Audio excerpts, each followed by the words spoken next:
Hey, it's Aaron, and today I'm with a 2022 Kia EV6. This is Kia's new electric vehicle. It is fully battery electric.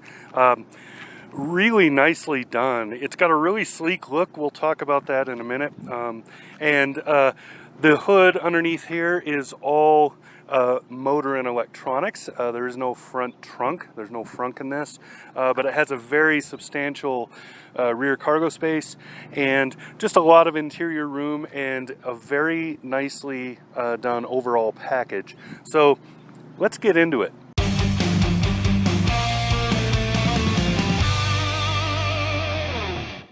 Okay, so underneath this has a 77.4 kilowatt hour battery. Most of that is usable. I believe it's 85%, something like that. That gives it an EPA rated range of 274 miles per charge. Realistic, you're probably going to be more in the 250 to 260 mile range, depending on how much highway driving, air conditioning, heating, etc. that you're using in this car. So real world range is probably closer to 250. So underneath here you have a 168 kilowatt motor. It's about 225 horsepower at about 258 pound-feet. This is all-wheel drive, so you have, that's total motor power, not just one, so you have a motor on each axle. This is wonderfully balanced, drives really, really well. Your charging time will vary depending on the charger that you have. I ran it down to 30%. I don't think most people are going to go below that. If you do, it won't be by very much. That's prudence. That's just like when you're driving a gasoline car. You try to stay above the quarter tank mark, right? Same difference here. I don't think most people are really running these to zero and then recharging them. So that said, that's as far down as I took it. And when I recharged it, I plugged it into my charger, which is on a 50 amp dedicated service, so it can charge at just shy of 41 amps in all, so that's the maximum output. This car, you can change settings on the infotainment as to how much charge you want to take, when you want to take it, if you want to put it on a timer, any of that stuff. So this car would take the full charge I would give it. So doing that from 30%, that charger took 40 odd amps. That charger took about 5.5 hours to fully charge the vehicle to bring it all the way up. Most of the charge was received in that first hour.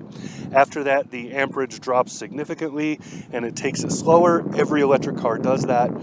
That's to save the batteries from overheating. So pretty good setup. Most people with any kind of 220 volt access, so if you have a 240 outlet in your garage to plug this into, then most people should be able to charge this car in less than 8 hours from pretty much empty. So that's kind of the ballpark, and that's what most vehicles are capable of doing. Now, let's talk about design, and then we'll get inside it. So looking at it from the side here, like I said, it's a very sleek looking vehicle. Really, really pretty, and I like this color. At first I didn't, but it's grown on me a lot. I really like this color. So what we're seeing here is a pretty, kind of a basic, almost station wagon profile. You see me in the picture here. That gives you some perspective as to height here. But you can see the roof is sloping downward. It is actually physically sloping downward. That's not an illusion created by the glass. The glass just accentuates that slope. So it does slope downward in the back. You can see it has very, very pronounced fenders front and rear. These are large bulges right here. Then you have this hood crease that's actually kind of a mountain peak in the middle of the hood.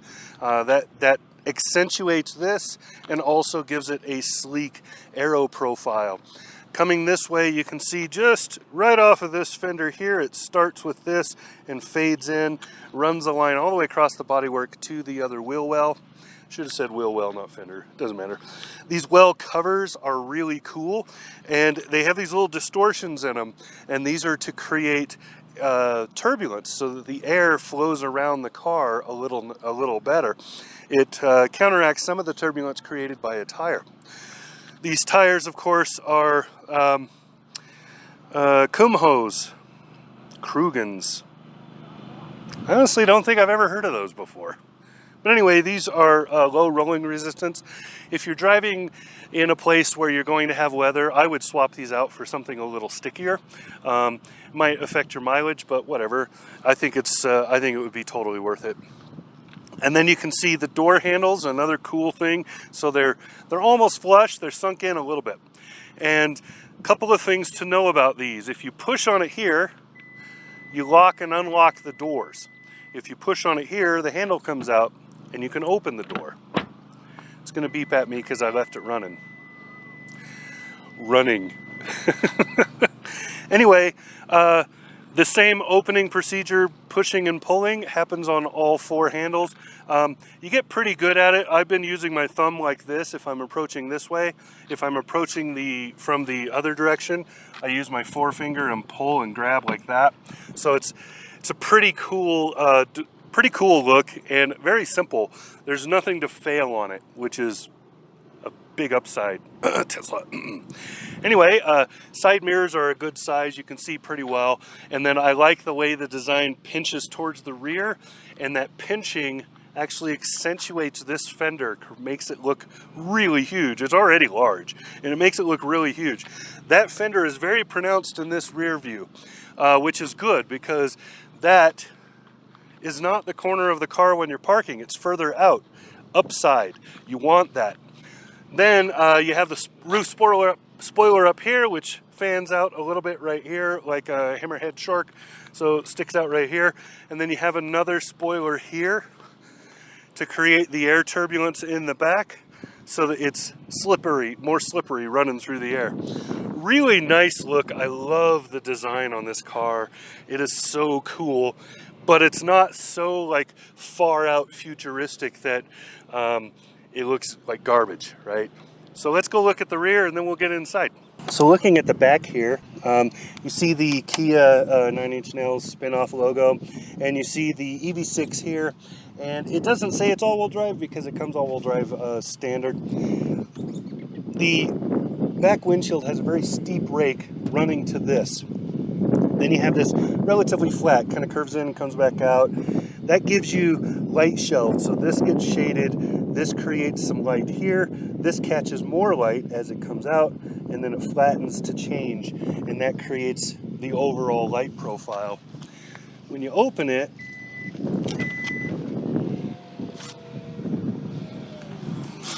some garbage in there, kids. Anyway, when you open it, what you're looking at here is the basic storage area. It's nicely done. I like the overall size. You can get more stuff in here than you expect. There's tie downs, D-hooks right here. So there's some close to the front and then into the back. Those seats there lean a little bit, so you have more floor than you do actual load. And then because of the rake here, this only comes to here, so you don't have like an SUV with a tall loading area.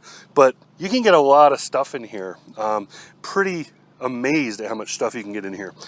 Underneath here, you got a little storage space. This storage space is big enough you could hold a charging cord. It does not come with one. You can add one when you buy it. It has a little tire mobility kit because there is no spare. And then it has this, which is very interesting. This I believe comes standard with it. This is basically a little 110 converter. So this plugs into the car, and you plug a standard 120 volt plug into here. Now, something to know, that is not where you plug in the female end. It's a male plug, which means you have to get a male-to-male cord in order to plug into the wall and then plug into this. It doesn't come with that.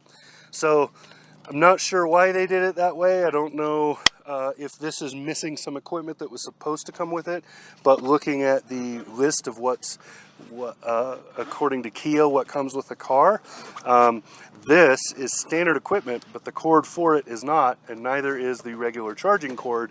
You can get one through the dealership or whatever.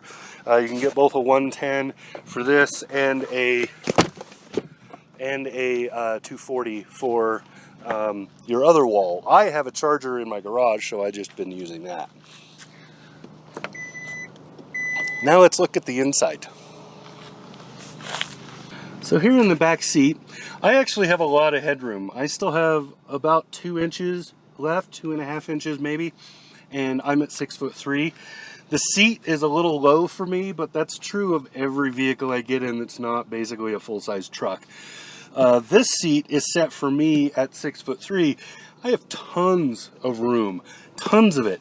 One thing I don't like though is the seats are very low, so my feet cannot go under them. So sitting in a seat like this, I prefer to stretch my legs if I can, but it's pretty rare that I can. Most vehicles are way too big unless the seat ahead of me sits really high. You got some storage here.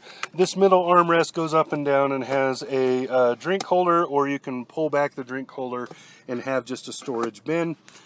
You have side pockets in the doors. You could probably get a drink in there, but they're not very big. They don't have the round thing like the front does.